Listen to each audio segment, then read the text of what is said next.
مسلمانانی خۆشەویست، دوای سوپاس و ستایشی خوای پەروەردگار بۆ زیاتر لە 14 هەفتە دوورکەوتنەوە لە خوتبە، سوپاس بۆ خوا ئەمە دووەم وتارمە لە دوای وڵاتی نیوزیلەندا کە تەندروستیم باش بوو و خوای پەروەردگار جارێکی تر منی بە خزمەتی ئێوەی مسلمان شاد کردەوە، هەموو خۆشیەکانیش تەنها لە خوای پەروەردگارەوە سەرچاواگرێت.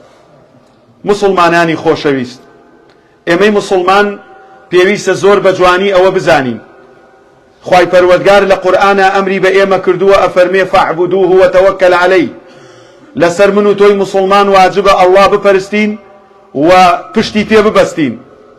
و خوای پەروەردگار ئەفەرمێ فەعبودوه واصطبر لعیبادەته، بیپەرستە و لەگەڵ ئەوەشا ئارام بگرە لەسەر پەرستن.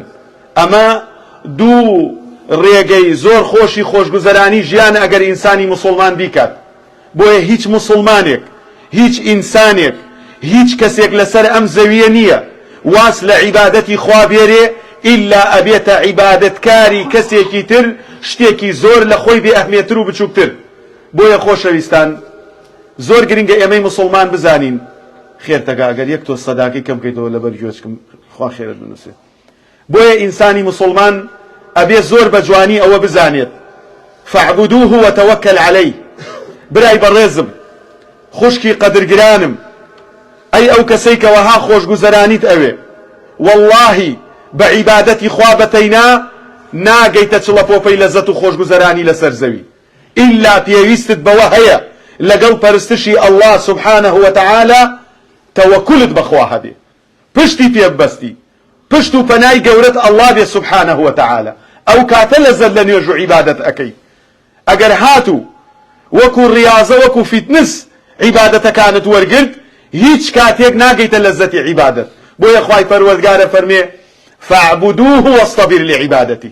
ئەو تەوەکولەوە لە ئینسان ئەکا سەبری هەبێ، ئەو تەوەکولەوە لە ئینسان ئەکا ئارامی هەبێ، ئەو تەوەکولەیە کە خوای پەروەردگار عەبدەکانی پێبەرز ئەکاتەوە. مەقامی پێغەمبەران، پیاوچاکان، ساڵحینی ئەم ئوممەتە لە تەوەکولەوە دەرئەکەوێ. خۆشەویستان، ژیانی ئێمەش پۆلێن کراوە بۆ سێشت. یەکەم العیبادە، ئێمە پێویستە پەرستشی خوا بکەین بە ڕێک و پێکی، بە پێی قورئان و بە پێی سونەت. دووەم خاڵ تەوەکولمان زۆر گەورە بێ بە خوای پەروەردگار، کە ئەگەر عیبادەتت کرد و تەوەکولت هەبوو، هەموو خۆشگوزەرانیەکان ڕوود تێەکەن. و لە سێیەم خاڵە سەبرت هەبێ لەسەر تەوەکول و عیبادەت، چکۆم ئیشی ڕۆژ و دوو ڕۆژ نییە، ئیشی مانگ و دوو مانگ نییە. یعنی تۆ وا نەزانی ئێستا هاتووی بۆ نوێژی جومعە، یەک سەعاتی تر دوای خود بە نوێژی عەسر دەست پێیەکە، 2 سەعاتی تر دوای ئەوە مەغریب دەست پێیەکە، 3 سەعات بۆ 4 سەعاتی دوای ئەوە نوێژی عیشا دەست پێیەکە. ئەگەر تەمەنت 6 ساڵ بێت کە ئێستاکە 30 بەڕێ کردووە و 30 چاوەڕێت ئەکا، لە ساڵێکا 365 ڕۆژ پێویستە 5 کەڕە تۆ نوێژ بۆ ئەڵڵا بکەیت. بۆیە ئەگەر بێت و ئەمە سەبری لەسەر نەگری، ماوەیەکی تر تۆش ئەچیتە لیستی ئەوانەوە کە ئەڵێن فڵان کەس بەخوا ماوەیەک زۆر عیبادەتی کرد و وازی هاون. بۆیە خۆشەویستان، ئێمەی مسلمان ئەبێ بزانین جا عیبادەت ئێوە بە چی تێگەیشتون؟ بەوە تێگەیشتون وەکو من ڕیشێکی درێژ دانن و شەواڵێکی کوڵتان هەبێ، بەوە تێگەیشتون ئەبێ هەموو شەوێک هەڵسی 13 ڕکات 11 ڕکات 50 ڕکات شەو نوێژ بکەی. بەوە تێگەیشتون دووشەمان و پێنجشەمان ئەبێ بە ڕۆژووبی بە سونەت، 12 و 13 و 14 مانگی عەرەبی بە ڕۆژووبی. هەر کەسێ دایەتە نیشتا قسەیەکی کرد تۆ بڵێ ئەستەغفر الله بڵێن ئەمە ئەولیایە. عەزیزەکانم، عیبادەت زۆر لەوە گەورەترە کە تۆ بیری لێ ئەەکەیتەوە. ئێمەی مسلمان ئەبێ بزانین تەنانەت جەنابت کە مسلمانێکی لە بەریتانیا هاوسەرگیریەکی حەڵاڵت کردووە، عیبادەتە بۆ تو. ڕۆژێکیان پێغەمبەر صلی الله علیه وسلم فەرمووی کاتێک کە سەرجێی ئەکەن لەگەڵ خێزانەکانتان ناخێرتان بۆ نووسرێ، سەحابەکان وتیان چۆشتی وابێ، ئێمە بۆ لەزەتی خۆمان ژنمانێناوە. فەرمووی ئەی ئەگەر بڕۆن زینا بکەن، پەرژینێ قایم بێ لە ڕووتان و داوێن پیسی بکەن، خوای پەروەردگار لەسەری سزاتان نادا؟ وتیان بەرێ وەڵڵا. فەرمووی مادام لە حەرام دوورن و لە حەڵاڵە حەز و ئارەزوەکانتان تەواو ئەکەن، خوای گەورە بە عیبادەت بۆتان ئەنووسێ. تۆ ئەزانی کە خێزانەکەت بۆڵە بۆڵەکە گوێی لێ ئەگری بە عیبادەت بۆت ئەنووسێ؟ تۆ ئەزانی کە زیاد لە حەد کوڕ و کچەکانت زەختت لێ ئەکەن، لە ماڵەوە داواکاریەکانیان زۆرە، لەبەر خاتر ئەوەی خۆت بە گەورەی ئەوان ئەزانی، رزقیان بۆ پەیا ئەکەی ئیشیان بۆ ئەکەی بە عیبادەت بۆت ئەنووسرێ کاتێک ئەزانی تەبەسموکە فی وەجهی ئەخیکە لەکە سەدەقە تەنها بەناو بازاڕ ڕووی برایەک دەبینی لە دوورەوە یەک خەندەیەکی بۆ ئەکەی کاکە گیان خۆ تۆ خەڵکت دروست نەکردووە هەر نەتوانی یەک تەبەسومێ بکەی بۆیە شێخ الئیسلام ابن تەیمیە ئەفەرمێ عبادت اسم جامع لكل ما يحبه الله ويرضاه عبادت هر اوانیه که تو لی تێگەیشتووی هەموو ئەم ژیانەی تۆی بە عیبادەت داناوە باش هەر ئێستا کە هاتوویتە لە ئیش بوویتە دوکانەکە جێهێشتووە کەسابەتەکە جێهێشتووە تۆ ئێستا لە عیبادەتی لە دوای نوێژی جومعەیش الله ئەفەرمێ فإذا قضيت الصلاة فانتشروا في الأرض وابتغوا من فضل الله کاتێک کە نوێژ تەواو بوو ئێمە وەکو دینەکانی تر نیمان ڕۆژێ بکەینە عوتڵ ژیانی خۆمان ڕاگرین تەنها یەک سەعات لە نوێژی خوتبەیە خوتبەی جومعە کەسابەت حرامە دوایەوە حەڵاڵە بڕۆ دوکانەکەت کەرەوە دینی ئێمە دینی ژیانە دینی خۆشگوزەرانیە دینی ئینسانیەتە دینی ئەوەیە کە خۆشگوزەرانمان کە نەک ببێتە زاڵم بەسەرمان و بمان تاوێنێتەوە فإذا قضيت الصلاة فانتشروا في الأرض کاتێک بەیانی دەرئەچی لە ماڵ مناڵەکە دەبەی بۆ مەکتەب بۆ ئەوەی خوێنەوار بێ بۆ ئەوەی عاقڵ بێ بۆ ئەوەی بەئەدەب بێ بە عیبادەت بۆت نووسراوە برا باشترین لوقمەیەک ئەو لوقمەیە کە ئەیکەیتە دەمی خێزانەکەتەوە ئێمە چ دینێکی گەورەمان هەیە کاتێک خوای پەروەردگارە فەرمێ وما خلقت الجن والإنس إلا ليعبدون گەورەترین پایەی تەوحید کە خۆی لە عیبادەتا ئەبینێتەوە هەموو ژیانی تۆ بە عیبادەت نووسراوە ئیلا مەگەر نیەتەکەت بگۆڕی خوای گەورە بە تاوان بۆت بنووسێت بۆیە خۆشەویستان ئێمە زۆر لە خۆشگوزەرانیە یعنی تۆ لە ڕۆژی قیامەتە زندوو ئەکرێتەوە لەبەرەوەی نانێکی حەڵاڵت بۆ مناڵەکانت پەیا کردووە بە عیبادەت بۆت نووسراوە کە چووی عیبادەتت کردووە تەوەکولت بەخوا هەبووە برای بەڕێز من چەند جار ئاوا لە وڵاتانە بە بۆنی ئەم نەخۆشیوە گەڕاوم چەند موسڵمان پرسیاری کردووە مامۆستا لە ئیشەکەم ناتوانم نوێژکەم کاتێ وردم کردوتەوە لەگەڵ سێرەکەم خۆی بە بۆزەکەی ناڵێ بۆ نوێژەکانی کاتێک کە وردم کردوتەوە لەگەڵیا خۆی خەم سەردە لە عیبادەتەکانی هەتا بەخۆشی بۆتان بجێڕمەوە زوو تقریبا 17 ساڵ پێشتە لە معمەلێ ئیشمە کرد هاوینان خۆتان نەزانن ڕۆژگار درێژە تقریبا جار وایە لە 8 سەعاتە نوێژێک ئەکەی زستانەکانیشی وەکو ئێستا مەوسیمە تقریبا لە 6 سەعاتە هەموو نوێژەکانەکەی بەیانی لێ دەرکە ماوەیەک بە هاوینان لە معمەل ئیشمە کرد 6 سەعات جاری ئەچوون بۆ نوێژێکمە کرد مەسەلەن نیوەڕۆ تا عەسر ئاوا کابرایەکی لێ بوو ئەویت تۆ بڕۆ نوێژەکان بکە دوعا بە هەر کاتی نوێژەکە ئەهات ئەویت بچۆ نوێژەکەت بکە والله العظیم کاتێ تۆ تەنەزولت لە دینەکەت کردووە پشتت لە عیبادەت و تەوەکول کردووە تۆ گەرەکتە کابرایەک بێ بە زۆر نوێژ بەتوو بکە کەس ئەوە بۆ کەس ناکات تەنانەت باوک ناتوانێت بە زۆر ئەوە بە کوڕەکەی بکە ئەویت بڕۆ نوێژەکەت کە لۆتەریم ڕاکێشاوە بەس دەچێ 1 ملیۆن پاوەندە دەمێ بڕۆ لە عێراق بەس بۆ خۆت نوێژ بکە جا هاوینان کە درێژ بوو زستانان کورتە بۆ ئەویت هەستەکەم محەممەد وازن لە نوێژ هەردوو بۆ ناچی بۆ نوێژ ئەموو کاتەکەی هاوای ئەوی دەتەواوە یعنی وەها ڕاهات بوو لەگەڵمانە چەند موسڵمانێ بووین خۆی پێمانێت کات نوێژە بچن نوێژەکانتان بکەن ئێمە ڕێتان لێ ناگرین بۆ نوێژ تۆ کاتێک کە پشتت لە خوای پەروەردگار کردووە کێ دیامەت بۆ ڕاستکاتەوە تەوەکولت بە خوای پەروەردگار ضعیفە ناتوانی بچووکترین مافی خۆت هەیە کە عیبادەتە وەریگریتەوە بۆ خۆت خەڵک چۆنەوەت بۆ بکە بۆیە شێخ الئیسلام ڕەحمەتی خوای لێ بێ فەرمێ اسم جامع لكل ما يحبه الله ويرضاه عبادت نابێکی گشتگیرە تۆ نابێ بەزبیر لۆکەیتەوە بڵی کاکە گیا من لەکوێ گەمامانە ڕیژدانم بابە تۆ ڕیژدامەنە تۆ ناتوانی لەو موقفەیە ڕیژدانی ناتوانی دووشەمان و پێشەمان بە ڕۆژ بی بەڵام خۆکاتی نوێژەکەت هات خۆ دوکانی پیزاکەت ناستوی ئەگەر 5 دقە بدەیتە خوای پەروەردگار و نوێژێ بۆ خوا بکەیت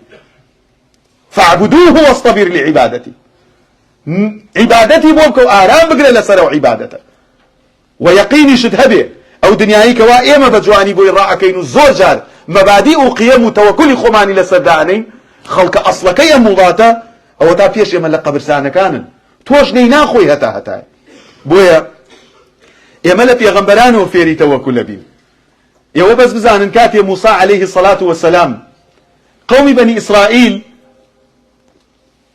در اكابو سر بحر لسر بحر كاتێک کە قەومەکەی موسا بەر ئەکەنە دواوە فیرعەون و جەیشەکەی ئەبینن ئەڵێن ئەی موسا ئینا لەمودڕەکوون تەواو دەریای سوور لە پێشمانە فیرعەون و جوندەکانیشی لە دوامانەوەیە قال كلا إن معي ربي سيهدين نخير اللام لقوا الله هدايتم أدا ئەوە معنای تەوەکولە عەزیزەکانم.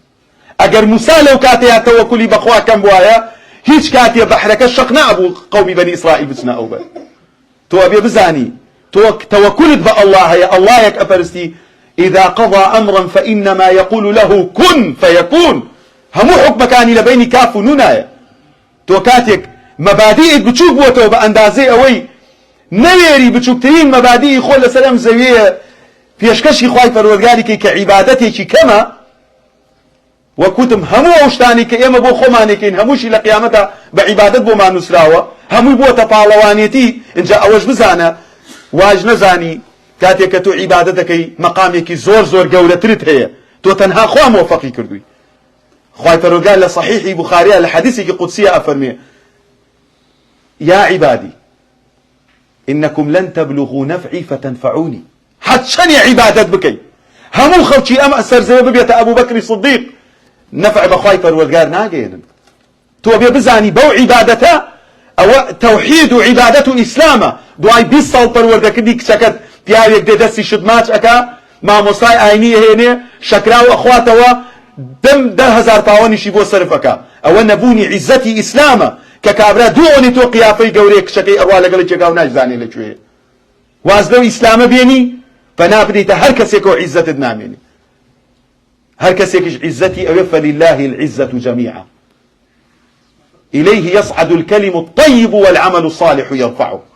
هەر کەسێک عیزەتی ئەوێ بابێ عیزەت لە ئیسلام وەرگێ، بابێ خۆشگوزەرانی لە ئیسلام وەرگێ. واش نەزانی بڵێ هەڵگری جنسەیەک و ژیانم خۆشە. موسا عليه الصلاة والسلام لە چی ئاوارە بوو؟ موسا عليه الصلاة والسلام لە ماڵی فرعون بوو کاتێک کە کابرایەکی قبطی لەگەڵ کابرایەکی بەنی ئیسرائیلی شەڕ ئەکا. بانگی موسا کاڵێ دیفاعێکم لێ بکە بۆ خوا من غەدرم لێکە. فوكزه موسى فقضى عليه. نەڵێ جنسێم پێیە، نەڵێ بزنسم هەیە. لەبەردەم دوکانەکەی خۆت پاڵ ئەنیتە یەک کابرایەکە و بە پشتە ئەکەوێ ئەمرێ 30 ساڵیش حکومت ئەدەن و جنسیەکەش دەڕوات. کاتێکیش دەرەچی لە سزن خێزانت ئێستا 35 ساڵە بۆتە 65 ساڵ. ئەگەر مابێتیش ئەگەر لە سزنی شانەمری. بۆیە زۆر هەر کەسێ لە ئێوە قەسەمەن بالله لەم وڵاتە پشت بداتەوە وا بزانێ خۆشگوزەرانیەکانی ئەم وڵاتە هەتایە زۆر خەیاڵت خاوە و نەزانی هەموو خۆشگوزەرانی دنیا لە بینی ئەو دوو شتەیە. فاعبدوه وتوكل عليه فاعبدوه واصطبر لعبادته. ئەم پرەنسیپە واز لێ بێری خۆت نابێنی بە خۆشگوزەرانی. ئەمە واز لێ بێنی هەتا ئەو ڕۆژەی ئەچیتەوە بۆ لای خوای پەروەردگار خۆشگوزەرانی لە ژیانی خۆتا نابینی.